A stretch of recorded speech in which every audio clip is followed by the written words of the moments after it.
End of the season, Jaydon Blue has yet to be active. Where is he at in your program, and what does he need to do to suit up on game day? Very close. I'll say it again. I've said it a number of times, Garrett. I mean, he's practicing really, really well. I challenged him a few weeks ago on being consistent. He's done that. He's becoming one of our best offensive practice squad players. He gives the defense an incredible look with his speed and playmaking ability. So very close. Zach, that was Brian Schottenheimer, and I think he is finally answering the question that everybody wants answers to. Why isn't Jaydon Blue playing? If you listen to that clip, basically him saying that he challenged Jaydon Blue. I got to say that I appreciate this about Brian Schottenheimer because the mindset that I have is I want to create the perfect 1-2 punch. We're going to talk about Javvante Williams and just how good he's been, Zach. But I also appreciate Brian Schottenheimer holding everybody on this roster accountable. For whatever reason, Zach, Jaydon Blue hasn't been able to get on the field. We saw the talent coming out of Texas. I think we were all excited around draft time, but he hasn't been able to get on the field. But you got to respect Shotty really setting the table in this way. Guess what? Trayvon Diggs, you're not doing what you're supposed to do. You're not going to start. Even to the point to where it sounded like Jerry Jones wasn't too happy about that. But that's what you have to do as a coach because you have to make sure that the locker room understands it's fair across the board. Well, now it sounds like, if nothing else, Jaydon Blue is being challenged and he's answering the call. Zach, first of all, how you doing? That was a long opening, but I want to preface this by saying I want to see Jaydon Blue, but I'm kind of just like, why hasn't he played? What do you think that it is before we talk about what this 1-2 punch of Javvante Williams and Jaydon Blue can be? It's probably got something to do with the classroom because I think Jaydon Blue is your most explosive back, has the most home run speed, but it's just needing to do more, whether that's in practice, that's picking up blitzes and stuff. And like you said, it's about building a locker room culture that we're not going to let guys get away with not doing certain things because, you know, they're more talented or whatever the reason is. The best way to build a good team is to have a good locker room, a good culture, guys that believe in the coach, but also in the guys that are on the field, right? With Jaydon Blue, I think that they've felt like their run game was good enough that they didn't have to put him out there. They've been getting explosive runs with Javvante Williams. Miles Sanders, he's had some pretty good runs as well. Like, I'm not going to say he's been Javvante Williams, but like they've gotten enough production out of that room that they feel comfortable saying, okay, we'll let the more explosive, the faster guy, you know, sit out a little bit, let him learn, let him get up to speed, make sure he's comfortable, which is very, very important. But I really like what we've heard from Shotty with everything, including how they've handled personnel and making guys earn it. All right, Tattoo fam, you just got some fresh ink and you're wondering, what can I put on my body that's going to keep my skin fresh, that's going to keep that new ink looking clean and also help it heal properly? Let's talk about something purposeful. Let's talk about a product that's purposeful, something that means something not just to your skin, but has a deeper meaning. Let's talk about Inky Duck. This isn't your average aftercare balm. It was created by veterans who quite honestly understand the importance of protection, whether it's for your country or for your skin. My dad being a veteran, this product really does hit home for me. He was in the Air Force. And also, any chance I get to support a small business, that's what I'm gonna do. Each jar is filled with all natural oils and ingredients like shea butter, jojoba oil, coconut oil, sweet almond oil. And here's the really cool thing about it. There are no synthetic additives and no greasy residue that kind of leaves that goofy film on your skin. Just clean, hydrating power that really does help your skin heal as it should. Here's the other catch. Inky Duck is really more than a tattoo balm. It's about honoring stories. Every tattoo has a story. Whether you were in the military, whether you're a musician, whether you just like art, it's about honoring the stories that these tattoos do come with, and it's about giving them the care that they deserve. This product is great for both new and older tattoos, and I'll be honest, I've been using the product for about a week now, and I'm really impressed with the results. My older tattoos look more vibrant. I just really think it's a really clean product. So if you want to support a brand with heart, integrity, and ingredients that your skin will thank you for, Inky Duck it is. Healing with a purpose, crafted with pride. Use my code Foots the King and get 10% off your purchase. And remember, your ink is forever. Treat it that way. I completely agree, Zach. And I think that when you talk about who Jaydon Blue could be, he can add that pop. But if you talk about something that you don't want to happen, your quarterback's playing the best football of his career. Let's say he's in there on third down. He has protection. Dak is going through the checks. He's going through everything. Hey, he's the Mike. He's this. He's that. Hey, Jaydon Blue, you got to chip on this end and get to the flats. You just can't run to the flats. And he misses that block and he gets Dak killed. Well, now everybody's looking at Shotty like, why is he in the game? So these are the things. And I think that, maybe fans don't take that into they don't look at that part of it, but I think it's real. Now, let's talk about just how good Javvante Williams has been, Zach. I think for me, I feel validated because if nothing else, I made some content in the summer. I said, let's just give this guy a new chance. He's getting a new breath of fresh air. And you had some numbers that you talked about pre-show with me. And I looked at the numbers. I've looked at his yards per carries, and I've said, okay, it's been really good. But, Zach, give us those numbers because I know that Javvante Williams has been a guy that teams don't want to tackle. He's been great in pass pro. He hasn't been great in pass pro. He's been outstanding in pass pro. He catches the ball well. But just really talk about, Zach, some of the numbers that you looked up. I think this guy's been special. He really has. When the Cowboys signed him this offseason for $3 million, I was willing to give him a chance. But it was also like, okay, it's $3 million. We've seen this before. Guys can be efficient, but maybe not at the top of the league. We just need to give this team a decent run game. But as well as, Clayton Adams has drawn things up, Shotty's called games, the offensive line is blocked pretty well. A lot of it is Javvante Williams playing good football. So just kind of looking at the team numbers, right? This has a lot to do with offensive line, the scheme, the play call. Rushing yards, total NFL, he's 6th.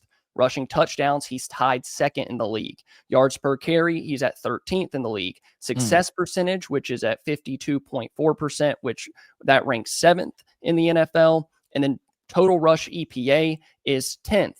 But then you look at what he's doing, right? Where it's more so numbers geared to the runner. Yards after contact per attempt is 4th in the league. Total rush yards over expected is 7th in the league. His expected yards per carry actually ranks 23rd in the NFL based on how it's set up, the blocks, like if a defender has an angle on him, however they get to that number, 23rd is his expected. His actual yards per carry is 13th. So wow, that's going from almost a 25th running back inside the top 15 just because he is doing a lot of things really, really well. You mentioned it. Guys can't tackle him, especially late in the game. They don't want to tackle him. He never goes down. It feels like on first contact, he's always falling forward, and you get both of that. I didn't look at his the passing game numbers, what he's done out of the backfield, but he's been very good there as well. So I didn't expect this. $3 million. Like I just said, if we can get like a halfway decent year out of Williams, and then they drafted Blue, okay, we can supplement that, and maybe by the end, Blue can start. No, he's been spectacular. And if Dallas doesn't want to take him off the field, then I'm all for that because of how well he's played. Yeah, he's earned it, Zach.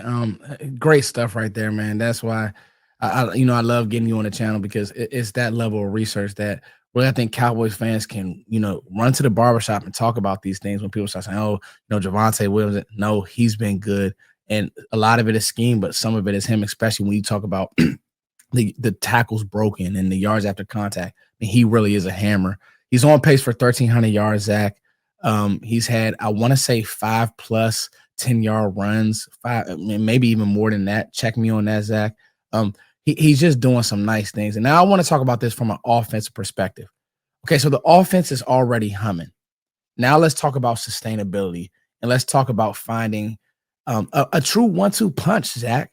So the thing that I won't say I worry about, but I also want to make sure that we don't do is it's only Javvante Williams, and we get to a point in the season where you have nothing else.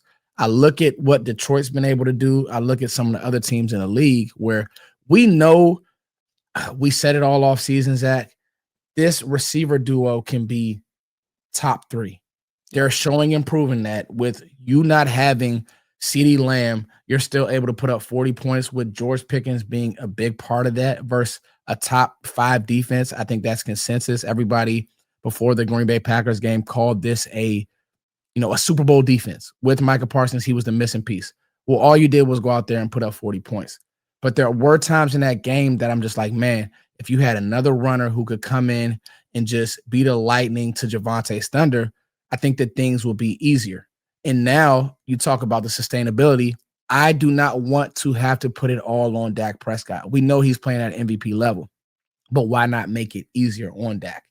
So it's now about finding that number 2.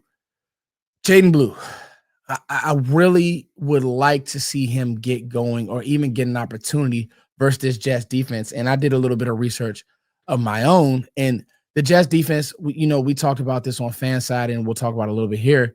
They're just not good. But I want to read some numbers.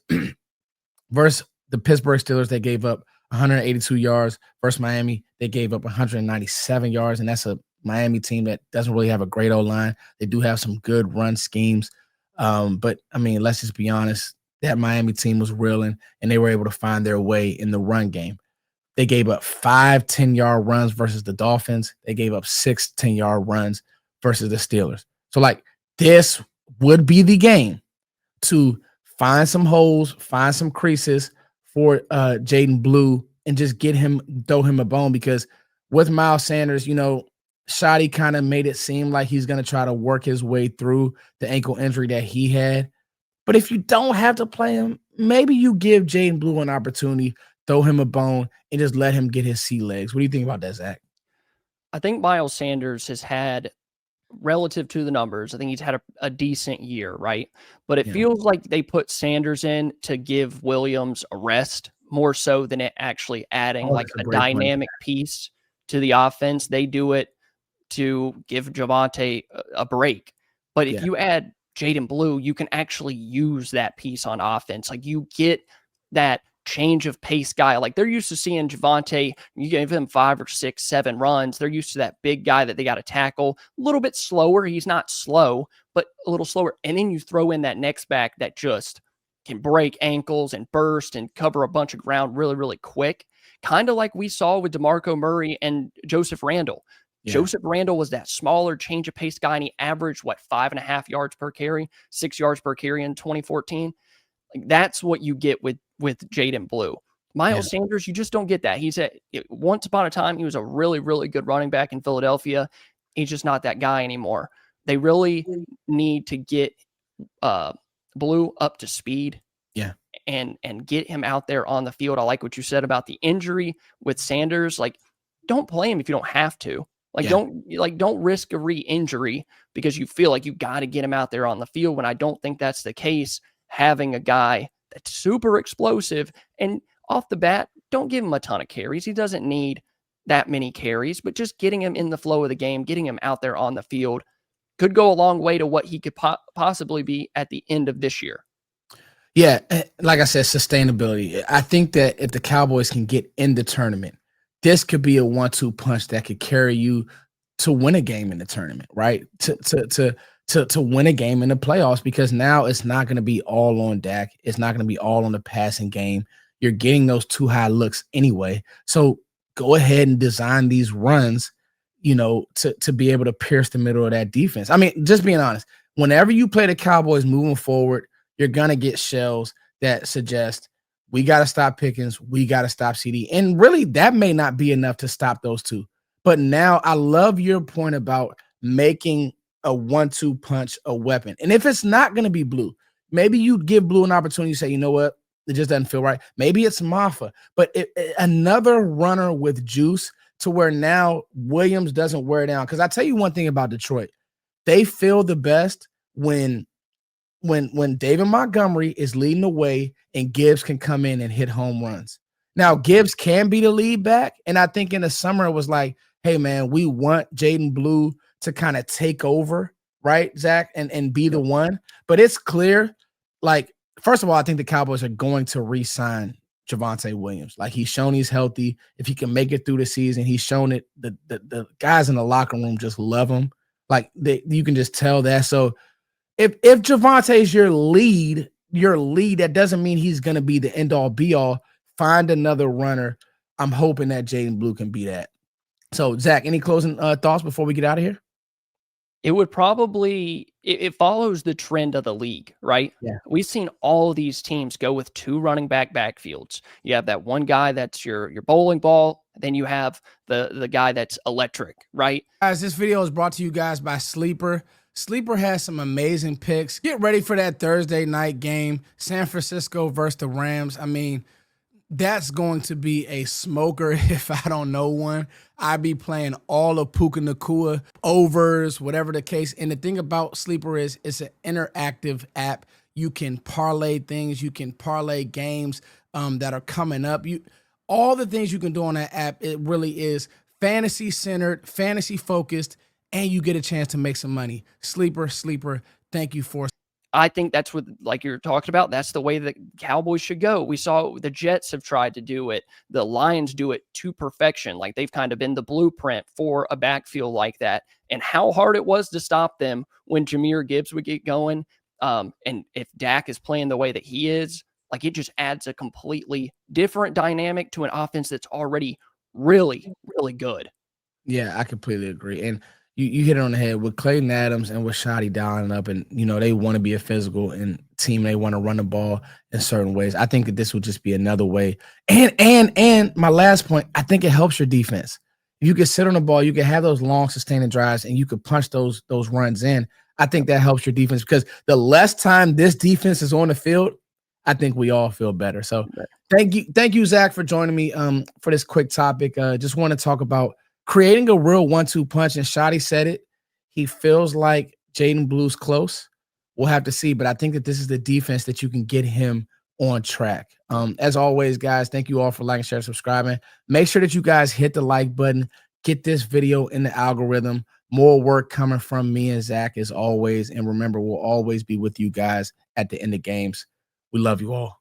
There goes my peace sign. Love you all. See you. Peace. Money, bro. Money.